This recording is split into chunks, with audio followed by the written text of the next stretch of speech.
Well, I want to get your reaction to when you saw that Trump may be arrested, because this is clearly political persecution. The January 6thers, yourself, many other people have also experienced political persecution, pro-life people, and so on. And so what is kind of your reaction to something like that happening when you've experienced that happening to you also? Well, to me, it's really a clear indication that I've been saying for a while now, certainly the last 2 years as I've gone through this, that, we've known for a long time that the left has taken over the entertainment industry. They've taken over the school systems, academia. They've taken over so many aspects of our society and culture. But I think the most frightening aspect is them taking over the criminal justice system. And I think that there's evidence all across the board from left to right that this is what's happening. And it's, coming after Trump supporters, including, people in their 60s and 70s with no criminal record, and sending the FBI to break their door down and abduct them and take them away to Washington, D.C. in the middle of the night is obviously gut-wrenching and sickening enough. But then to see the kind of brazen callousness of going after a former president and a current candidate, the most popular candidate on the right side who's running for president, to me, it just speaks to this incredibly brazen attitude that they have, that they're accountable to nobody. They can do anything that they want. They tend to continuously pretend like 74 million people at minimum who supported Donald Trump, voted for Donald Trump, don't exist, like we're not real. And we saw that even immediately after the 2020 election, when you had more than 74 million people crying out that we wanted to have the 2020 election authenticated, that we wanted a forensic audit, that we wanted to make sure that we could feel safe and secure, that our elections were safe and secure. They didn't care. They were like, it doesn't matter. The will of these tens of millions of people does not matter. And so to me, I think it's a terrifying prospect to know that they're willing to go this far. And this is the level at which they're willing to sink to exact their political revenge against Donald Trump and his supporters. But again, I think it's incredibly cavalier the way that they just pretend like tens of millions of people don't exist and that they have the right to do this, while also screaming threats to democracy and insurrection, while they're using every mechanism possible to make sure that the candidate that people want is not allowed to run for office. Right.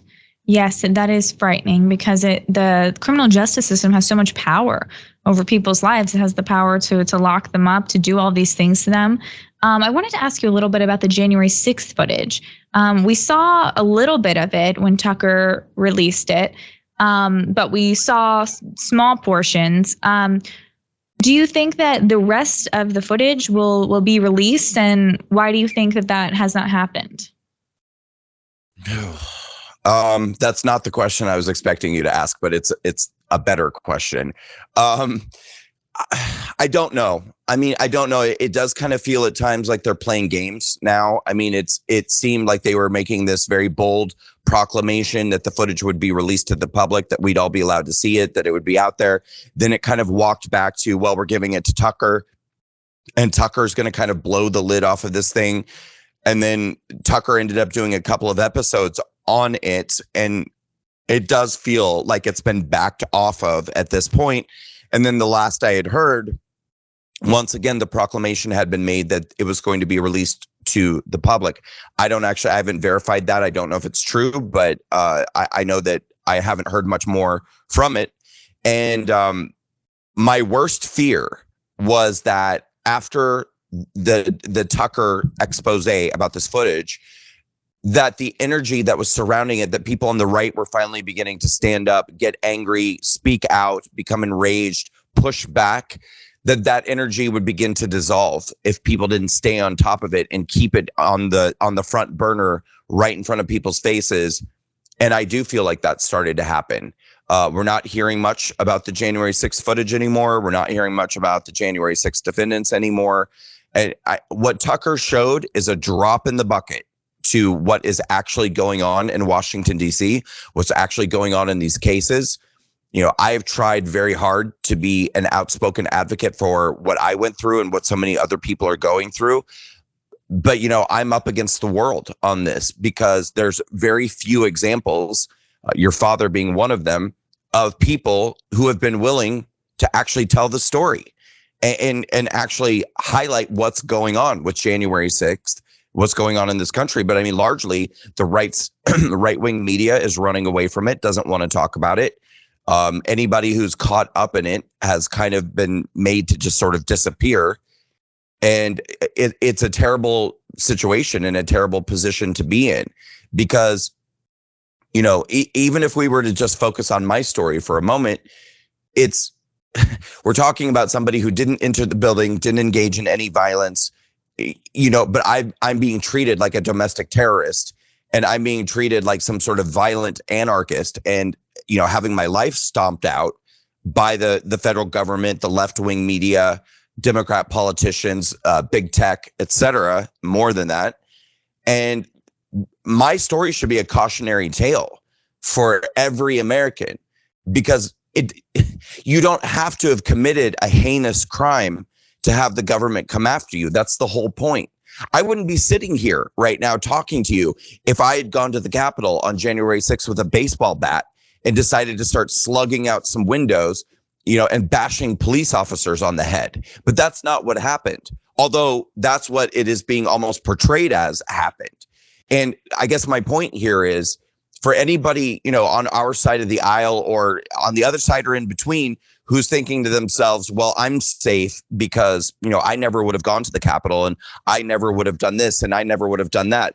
Believe me, January 6th is only the beginning of what is being used as the beginning of normalizing these types of tactics and this type of behavior against American citizens, whether you committed a crime or not. It does not matter because we're not that far away from an environment where if you simply vote for or support a political candidate that they deem to be an extremist or a terrorist or unworthy in some way, shape, or form, that you're going to be put on a list. And then when you get put on the list, you're going to have trouble flying. You're going to have trouble finding a banking institution that will allow you to send and receive money. I mean, it goes on and on and on. Or you may be criminalized, as is happening in so many cases with parents at PTA meetings and things like this. So there are far-reaching consequences to what's happening, far beyond what's just happening to me and other people. But I think one of the most dangerous aspects of it is that the right-wing media will not allow this story to be told. And it's to the detriment of everybody.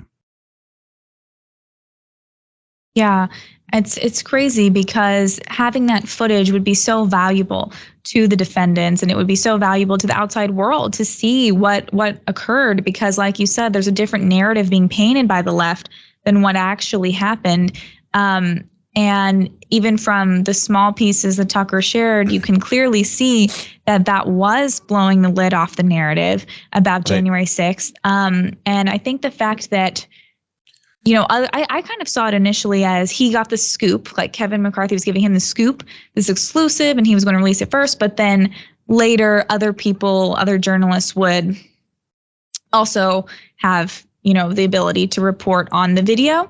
And so I am surprised that everyone else has not seen the video. I guess at this point, very, very few people have probably seen it. I know that some of the Democrat reactions at the time were, we didn't even bother to watch the video, like they could have seen it. I mean, they were in Congress and so on, and they just kind of didn't care. Right. They were just wanting to be as harsh as possible on those people. But it's very important for journalists to be able to report on this because having that information would be extremely helpful. And